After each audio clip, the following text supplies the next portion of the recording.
성도님 여러분 반갑습니다. 오늘 하루도 기도와 말씀으로 승리하는 하루 되시길 바랍니다. 먼저 샘물의 기도로 함께 기도하겠습니다. 마음 모아 샘물의 기도를 하나님께 드립니다. 먼저 우리 믿음을 고백합니다. 아들을 낳으리니 이름을 예수라 하라. 이는 그가 자기 백성을 그들의 죄에서 구원할 자이심이라 하니라. 아멘. 우리를 위해 아들을 보내주신 구원의 하나님, 사람으로 오신 예수님이 나를 죄에서 구하시는 유일한 구원자이심을 고백하며 감사와 찬양을 드립니다. 교회와 예배를 위해 기도합니다.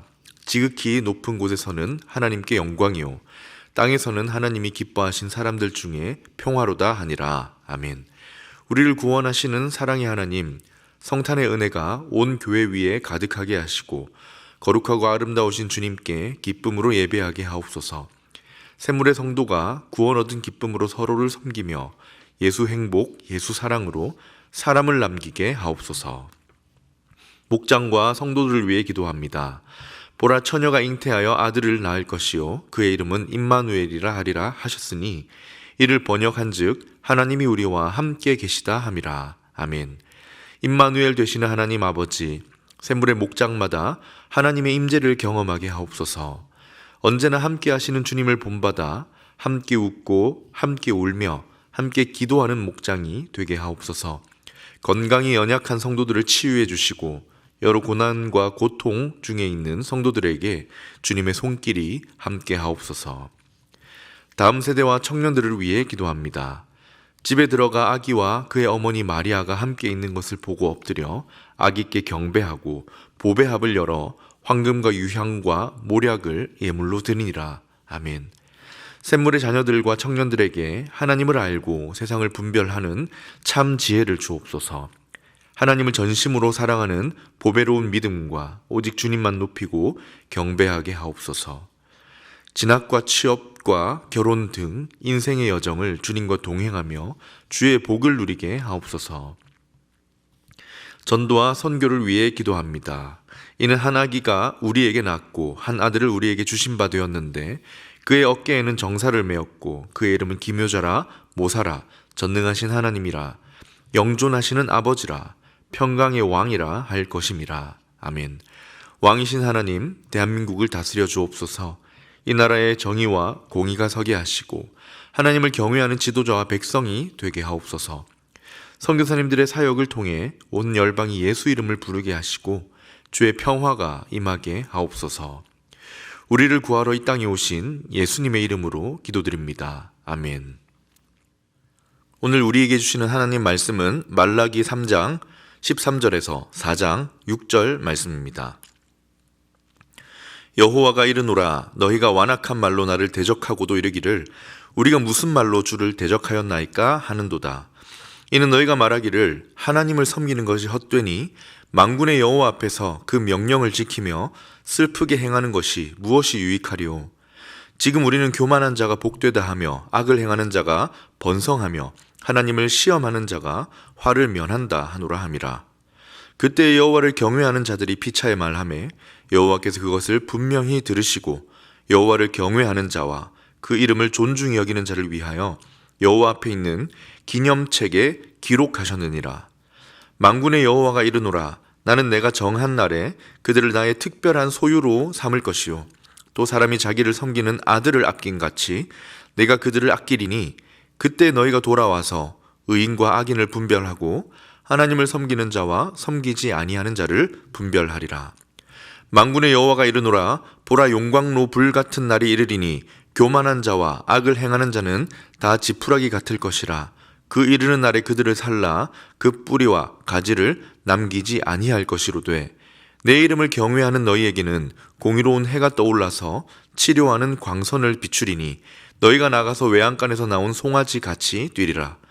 또 너희가 악인을 밟을 것이니 그들이 내가 정한 날에 너희 발바닥 밑에 재와 같으리라. 만군의 여호와의 말이니라. 너희는 내가 호렙에서 온 이스라엘을 위하여 내 종 모세에게 명령한 법 곧 율례와 법도를 기억하라. 보라, 여호와의 크고 두려운 날이 이르기 전에 내가 선지자 엘리야를 너희에게 보내리니 그가 아버지의 마음을 자녀에게로 돌이키게 하고 자녀들의 마음을 그들의 아버지에게로 돌이키게 하리라. 돌이키지 아니하면 두렵건대 내가 와서 저주로 그 땅을 칠까 하노라 하시니라. 아멘. 오늘은 하나님께 실망이 될 때라는 제목으로 주시는 말씀 나누도록 하겠습니다. 하나님께 실망이 될 때. 그러지 않기를 바라지만 우리가 가끔 살다 보면 그런 마음이 들 때가 있죠. 하나님께 실망감이 느낄 때가 있습니다. 뭔가 기대하고 바라던 것이 있었기 때문에 실망한 때도 있듯이 하나님을 향해 우리 하나님께 바라고 기대하던 무언가가 있었는데 삶이 정작 그렇게 되지 않을 때 우리는 실망감을 가지게 될 때가 있을 수 있죠. 오늘 말라기에 나오는 이스라엘 백성들이 그랬습니다.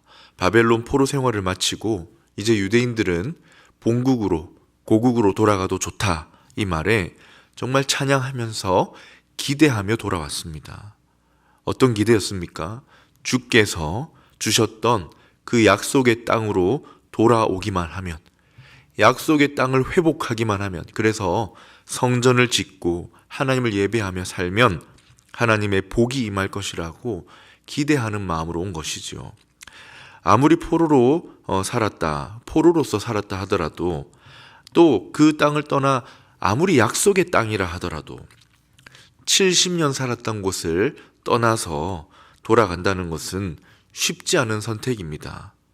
실제 많은 유대인들이 그대로 남아서 살기도 했지요. 그럼에도 그 70년 살았던 땅을 포기하고 하나님이 약속하신 땅으로 돌아옵니다. 축복을 기대했던 것이지요. 그런데 다시 돌아온 예루살렘에서의 삶이 그렇게 흘러가지가 않습니다. 거센 추위가 이어지고 흉년으로 살아가기조차 힘듭니다. 축복은커녕 생존 자체가 위협을 받는 상황이 이어진 것입니다. 그리고 주변 민족들도 시기하고 견제하고 그들을 반겨주지 않습니다. 큰 결단으로 결국 돌아오긴 했지만 농업사회를 이루고 성공적으로 정착하기엔 실패했던 것이지요. 그리고 가난이 계속 이어지는 상황이 되었습니다. 그러다 보니 어떻게 되느냐? 하나님에 대한 존중하는 마음을 잃어버리고 실망감을 느껴 배신감마저 느낀 사람들이 이렇게 말을 합니다. 말라기 3장 14절, 하나님을 섬기는 것이 헛되니 만군의 여호와 앞에서 그 명령을 지키며 슬프게 행하는 것이 무엇이 유익하리요. 그러지 않아야겠지만 오늘 포로로 귀환하여 온 이들 중에 이런 말을 하는 사람처럼 혹시 하나님께 실망이 될 때 우리는 성도는 어떻게 해야 할까요? 오늘 본문을 통해 함께 교훈을 받도록 하겠습니다. 하나님께 실망이 될 때 어떻게 해야 하나? 우선 첫째, 그때에도 하나님을 경외하라입니다. 그때에도 하나님을 경외하라. 실망감이 드는 그때, 실망감에 하나님을 멀리하지 말고 그때에도 하나님을 경외하라. 오히려 더욱 하나님을 경외하기를 힘써라. 바라기는 성도님 여러분, 어떤 상황 가운데에서도 그때라고 할 수 있는 그때에도 하나님 경외하기를 포기하지 않으시는 귀한 성도로 살아가시길 축복합니다. 하나님을 향한 실망감을 오늘 사람들이 표현했죠. 근데 그 말을 하나님이 들으십니다. 그리고 그 말을 들으신 하나님께서 그에 대한 반응으로 무슨 말씀을 하시느냐? 그때에도 하나님을 경외하는 사람들, 그때에도 그 실망감이 들고 환경이 어려운 그때에도 하나님 존중하고 신뢰하기를 결단하는 사람들을 하나님이 꼭 기억해 주시겠다고 하십니다. 3장 16절인데요. 그때 여호와를 경외하는 자들이 피차에 말하매 여호와께서 그것을 분명히 들으시고 여호와를 경외하는 자와 그 이름을 존중히 여기는 자를 위하여 여호와 앞에 있는 기념책에 기록하셨느니라. 우리 삶이 내 뜻대로 되지 않고 기대에 맞지 않는다 할지라도 하나님이 여전히 우리의 하나님이시고 하나님이 여전히 우리의 상황을 돌보고 계시는 아버지가 되십니다. 우리의 소리를 듣고 계십니다. 그리고 하나님은 오히려 그런 어려운 중에도 하나님을 경외하고 하나님을 존중하며 의지하는 사람을 위하여 기념책에 이름을 기록해 둔다고 하십니다. 기억을 하시려는 것이지요. 이를 통해 우리에게 주시는 말씀이 무엇입니까? 그때에도 하나님을 경외하라. 그러면 하나님이 기억하신다. 어떤 차원에서 생각하면 우리가 하나님께 드릴 수 있는 것이 바로 이런 모습이 아닐까 싶습니다. 하나님을 신뢰하는 믿음, 어떤 상황에서도 하나님을 경외하고 존중해드리는 마음, 그런 진심을 주께서 참 귀히 여기셔서 잊지 않도록 기억하신다고 하십니다. 사실 여러분 아시겠지만 구약의 후반으로 갈수록 살기가 쉽지 않습니다. 바벨론을 비롯한 외세가 공격해오고 포로로 끌려갈 때도 그렇고 포로 이후의 상황도 녹록지가 않습니다. 15절에 하나님께 실망감을 느낀 사람들이 그 불편함을 토로했던 것처럼 교만한 자가 더 복이 있는 것 같이 보이고 악한 자가 더 번성하는 것 같이 보이는 것이 계속 그런 느낌이 드는 상황이고 그런 것이 보이는 곳이 세상입니다. 그래서 이런 우리에게 주께서 하박국 선지자를 통해 주셨던 말씀이 있는데 바로 의인은 믿음으로 말미암아 살리라입니다. 의인은 상황과 형편, 세상 돌아가는 것에 따라 사는 것이 아니라 믿음으로 살아야 한다. 아무리 환경이 실망스럽고 내 기대대로 되지 않는다 하더라도 믿음으로 하나님 경외하며 살아야 한다. 특히 여기에 믿음으로 말미암아 산다라는 히브리어 언어에는 견디다라는 뜻이 있습니다. 믿음으로 견딘다. 의인은 믿음으로 견디느니라. 환경이 내 뜻대로 되지 않고 실망감이 확 밀려올 때 어떻게 하는 것입니까? 그때에도 믿음으로 견뎌야 한다. 하나님에 대한 실망감이 찾아올 때 견디고 그때에도 하나님을 경외하라는 것이지요. 사랑하는 성도님 여러분, 삶이 힘들 때 이렇게 하기가 쉽지 않은 것이 사실이지만 말씀에 의지하여 그때에도 하나님 경외하실 수 있길 바랍니다. 그때에도 믿음으로 견디고 그리하여 하나님의 기념책에 기록되어 기억되시는 귀한 삶으로 남으시길 축복합니다. 하나님께 실망이 될 때 어떻게 하느냐? 그때에도 하나님 경외하라고 했는데요. 두 번째입니다. 그때에도 하나님을 이번에는 기대하라입니다. 그때에도 하나님을 기대하라. 믿음으로 견디고 하나님을 경외하라고 했는데 그렇다고 경외하지만 어차피 안 될 거 뻔히 알면서 견디기만 하라는 것이 아닙니다. 그때에도 하나님을 기대할 수 있어야 한다. 하나님이 기대하지 않는 그때에도 하나님을 기대하라. 바라기는 성도님 여러분, 실망감이 찾아오는 그때에도 하나님을 기대하실 수 있기를 축복합니다. 하나님을 경외하는 자를 기념책에 기록하겠다 하신 뒤에 하나님이 계속해서 말씀하시는데요. 17절입니다.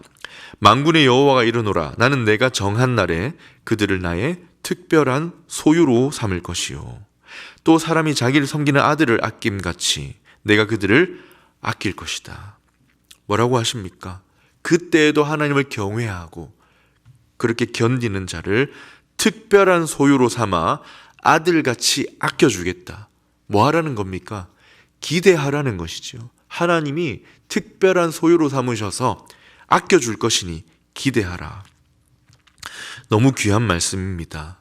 주를 경외하는 자를 특별한 소유로 삼아주시고 아껴주실 것이라는 약속의 말씀입니다. 이것은 모든 것을 팔아 구입한 보석과 같이 10년 만에 얻은 자녀를 아낌같이 사랑하는 이에게 받은 특별한 절대 잊어서는 안 될 선물과 같이 아껴주시겠다고 하시는 약속의 말씀입니다. 이 말씀으로부터 주시는 말씀이 무엇입니까? 기대하라는 것입니다. 하나님이 아껴주신다. 삶의 불평이 찾아오고 하나님을 향한 실망감이 찾아오는 그때에도 하나님을 기대하라. 하나님을 향한 실망감만 드러내고 분노하고 교만을 피웠던 사람들에게는 주께서 심판 예언을 하십니다. 불같은 날에 지푸라기같이 태워버리겠다. 반면에 하나님을 경외하는 자, 기대하는 자에게 주시는 말씀은 4장 2절에도 이어지는데요. 내 이름을 경외하는 너희에게는 공의로운 해가 떠올라서 치료하는 광선을 비추리니 너희가 나가서 외양간에서 나온 송아지같이 뛰리라. 사랑하는 성도 여러분, 이 말씀을 근거로 어느 때에도 하나님 기대하실 수 있기를 바랍니다. 그 자에게, 그런 우리에게 주의 치료하는 광선이 비추시고 주를 만남과 그 회복의 기쁨에 뛰는 날을 주실 것입니다. 그 날을 기대하며 그때에도 하나님 기대할 수 있기를 축복합니다. 하나님께 실망감이 들 때 어떻게 하는가? 그때에도 하나님 경외하고 기대하라고 했는데요. 마지막입니다. 회개하라입니다. 회개하라. 경외하기를 포기하지 않고 기대하기도 포기하지 않아야 하는데 마지막으로 혹시 그동안 마음에 불평과 원망과 실망하는 마음으로 하나님에 대한 부정적인 감정을 가지고 있었다면 돌아보고 뭐 하라는 것입니까? 회개하라. 회개할 기회를 주십니다. 하나님은 관심이 참 어디에 있느냐? 하나님의 관심은 우리와의 관계에 있습니다. 우리와 친밀한 관계를 유지하고 또 그 사랑의 관계를 회복하기 원하시는 분이 바로 하나님이십니다. 그래서 마지막 6절에 엘리야를 보내겠다고 하시는데요. 왜 보내느냐? 6절입니다. 그가 아버지의 마음을 자녀에게로 돌이키게 하고 자녀들의 마음을 그들의 아버지에게로 돌이키게 하리라. 무슨 말씀이냐?